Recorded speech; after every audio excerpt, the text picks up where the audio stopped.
Hey folks, if you're a fan of stealth games, you're in the right place, since I recently got a review key for Silver Rat Studios' Greyblock, which tasks you with exfiltrating from an asylum, for reasons. In any case, did I find this to be a crazy bit of fun, or was my time with Greyblock more of a maddening misery?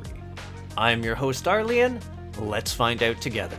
Green Valley Psychiatric. For years now, Theo Church has been staying there. Wrongfully, if he's to be believed. Just another attempt by his corrupt father to rid himself of a disappointing son after a more covert attempt at assassination fell through. A plot that was only foiled when he was warned about it by Nikki, the hit woman who'd been hired to do the job. It's a hard enough tale to swallow at the best of times. No wonder then that he's had little luck in convincing his therapist otherwise. But then, maybe he doesn't need to. Not when he finds himself face to face with Nikki once more. Suddenly, there's a way forward, a path to his freedom and a distinct opportunity, because he might be able to do more than just escape. Maybe he can discover the dark details of what lays at Green Valley's heart and prove his own innocence. Now, all in all, it's a neat premise, and one that meshes quite well with how the game actually plays out. See, there's nothing really stopping you from beelining through the game's 5 chapters, at least mechanically. On a narrative level, however, you'll find yourself only seeing a portion of what Greyblock has to offer, specifically what's contained within the cutscenes and what can be gleaned from your covert companion's commentary along the way. And that's because it wholly expects you to make good on the investigative element. Piecing together what's going on at Green Valley will require you to hunt down various notes scattered throughout the facility and sift through computer logs to the best of your ability. Still, while it requires a fair bit of doing, there is something genuinely satisfying about how those nebulous ideas gradually fit together, providing more insight into the game's underlying plot, complementing the central story threads, and even foreshadowing future narrative beats. Which, yes, helps you to net the best ending. Or perhaps the most complete ending.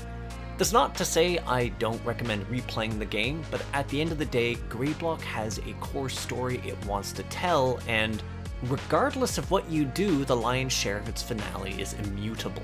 Now normally I wouldn't necessarily say this is a bad thing, but there's a singular act of hubris at its core which detracts from the experience, from what it wants you to experience. Simply put, the game does an absolutely stellar job of spoiling key elements of its central plot, to such a degree that it's honestly rather jarring, and then a touch insulting by the time I cleared the game again. While there are some differences between the endings I got, I'll wholly admit that my second playthrough was largely carried by all the additional lore I found during the journey, rather than how things panned out. Well, that, and the simple fact that I wanted to see if I could go back and fix my abysmal attempts at stealth, which I did do, but, well, it was a process. Which is surprising because the basic premise is super simple. Progressing forward is a fairly linear process, requiring you to reach the endpoint of a given area, generally while avoiding the attention of guards and the scrutiny of automated cameras, though a reckless player can just charge forward towards the exit. Well, provided it isn't locked. If it is, you'll need to snoop around for a keycard, or failing that, sift through computers in order to find one that can upgrade your existing security clearance. Or pick a lock, but when I think about it, pretty much every lockpicking minigame was for any door except a main door. Anyways, it's not a bad formula, though the game does hold your hand a fair bit early on, guiding you towards things like switches you can pull to power down cameras, both to clear a path forward or distract guards. While I understand doing this early on, it's to the point where the first 3 chapters feel like it has been mostly puzzled out for you. Well, not including the side content.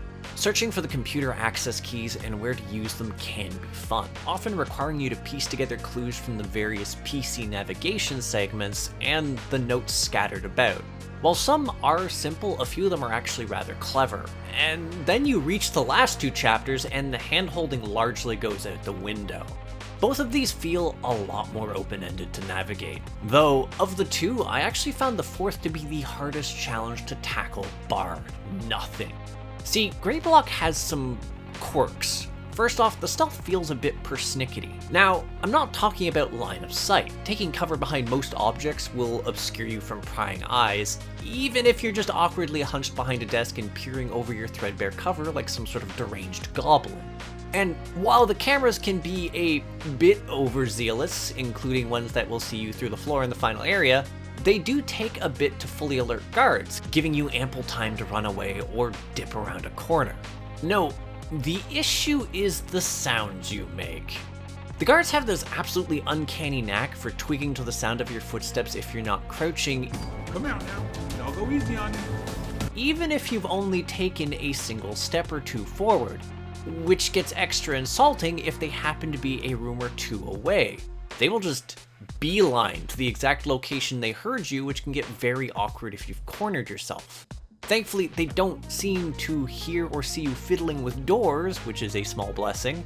Unfortunately, that doesn't matter much when they're spawned by the story itself. In those instances, they have this really nasty tendency of deliberately following your trail for a bit longer than you'd like. Really, the only reason I managed to get away from them is the fact that you can sprint while crouching and sort of aggressively scuttle away like some sort of crab. That, and you get a sort of slow-mo sixth sense that lets you sense objects of interest, cameras, and nearby guards. Mostly. Weird exceptions apply, like if one happens to get their pathing stuck on a door, they might vanish from your sixth sense because they're wedged into the door that you're about to open. Suffice to say, I ran afoul of this a lot in my first playthrough, which, well, did you know there's a stealth score and it depletes every time you get seen? And this includes if you accidentally alert a nurse, who then alerts a guard, who then alerts another guard? Really, my only consolation was that it was at least over quickly, since the guards killed me in 2 shots. And your progress doesn't carry over between failed attempts. Which, yeah, so, progress. This is really where the game actually gets messy as a stealth game, because while it certainly offers you a save system, it doesn't work like you think it does. Simply put, you can hit save as much as you'd like, but the game has designated checkpoints. You can scour an area as much as you'd like for optional stuff and find a nice save point to just hunker down in, but it won't actually matter because nothing is set in stone until you move on to the next area. Early on, this isn't too bad. The chapters are divided into a number of sub-stages, which means you only really need to focus on completing things in small bite-sized chunks. Admittedly, this still has some problems, since those checkpoints also serve as points of no return, which means if you're doing a completionist run, it's essentially going to be scuffed and even potentially require you to run through the game again. But, you know, at least it's easy enough to progress, and then you reach chapter 4. Technically, you can rush through this area pretty quick if you're just speeding towards an ending, but it is the densest chunk of story you'll find in the game. And also the longest series of interlinked puzzles you'll have to contend with absolutely no checkpoints for the entire segment. It is rough. Like, I know I made it harder for myself since I was insisting on getting through the entirety of the section unseen while grabbing everything during my second playthrough, but it would have been really nice to have been able to manually save after I made good progress, as opposed to needing to clear the entire stage perfectly in one go. A stage, I should mention, that got janked up a few times because I accidentally broke some of the NPCs. One of them, I accidentally lured out of their office with noise, and then flipped the switch which normally lures them out of their office, and then sent them venturing off to find tech support. You'd think this would boil down to the same outcome, but no. He just sauntered past the newly fritzing camera, sat at the front desk, and proceeded to completely block off my way forward.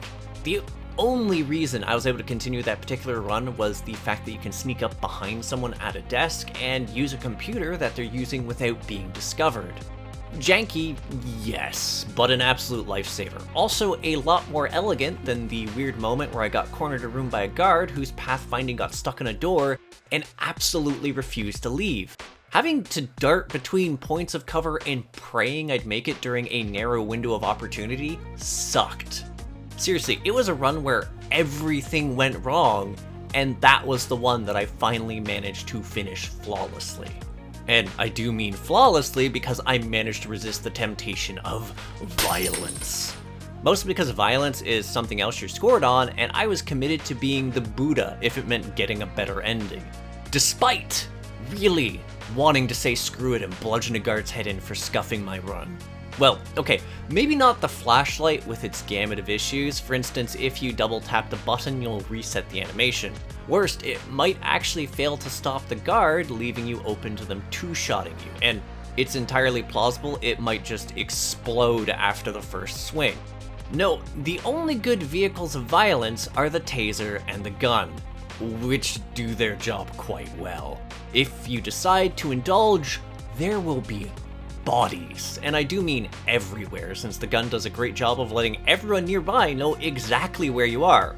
Oh, and if you do decide it's time to go out in a blaze of glory like this was the OK Corral, leaving bodies for people to find or in front of cameras is going to earn you even more friends. It's a bit of a vicious cycle, and the thing that might convince some players to swear off them, especially if they say, killed an enemy in the doorway of a room they were inside, only to realize that dead bodies are considered solid objects you can't walk through. Yeah.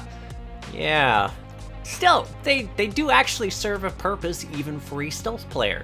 Namely, you can knock out cameras with them, it doesn't count as violence, and the tasers even do the same thing, albeit quietly, which allows you to navigate areas substantially smoother than you'd be able to otherwise. Just, be mindful, because shooting camera with a pistol is how I sequence broke the guard who was manning the PC. Still, if you don't care about noise, you can also lure guards away from a path you're trying to get into with the noise from a pistol. But, yeah, that's largely my thoughts on things, so it's time to switch gears to the visuals, and, on the whole, I think it looks fine. There's definitely something uncanny about the visuals. Some of the animation can get janky, like watching a guard you drop collapse in on themselves, crumpling like a rag doll. There's also something unsettling about the way characters occasionally emote during their dialogue segments, but honestly, I'm a lot less bothered by this, and on the whole, I do think the game actually does a decent job of providing a neat environment to navigate, and some nice scenes as you shuffle along. Though, there is definitely something a bit harrowing when you encounter a nightstick floating at a door and having to guess if it's due to a despawned guard, or one whose pathfinding got stuck on the other side. That said, as much as I might nitpick about the visuals, I largely have good things to say about the audio. The voice acting, while occasionally hammy, is incredibly entertaining. What's more, it was clear enough that I was able to make use of it in order to detect nearby enemies, even if I was busy rifling through a computer. Lastly, the soundtrack is actually great. Like, the track for the final area has no business being as fun as it is.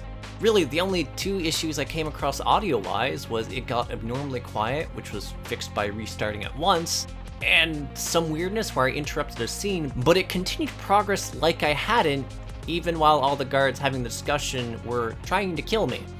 That, or when I decided to rush through the game because it really doesn't know how to handle a player rushing through scripted segments and stacking them on top of each other. Whoops. But yeah, that's the long of Grey Block. As for the short, both narratively and mechanically, there are fundamental flaws that I encountered across the board. For instance, the central narrative does essentially scuttle itself, and yes, there are quirks to the stealth and gameplay that turn the latter half of my initial run into a haphazard sprint to the finish, paved with a few bodies for good measure. Here's the thing, though.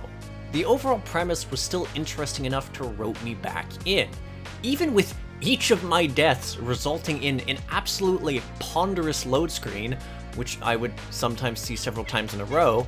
I still found myself trucking along because I genuinely wanted to poke my nose into all the lore I'd accidentally missed my first time through.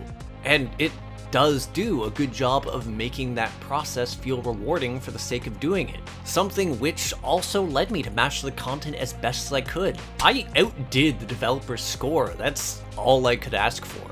In any case, what I'm trying to say is, if you're a fan of stealth games and willing to put up with some admittably noticeable rough edges, I do think there's fun to be had here, which is ultimately why I think this game warrants being granted at least a fumble score-wise. More or less, if this sounds like your cup of tea, I do think you can get some enjoyment out of it.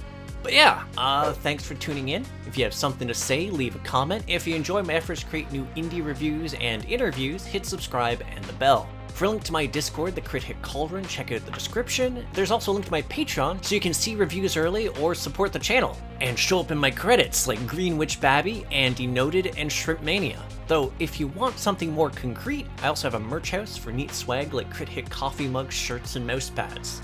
That all said, I'll catch you on the next episode of Crit Hit. Take care till then, folks.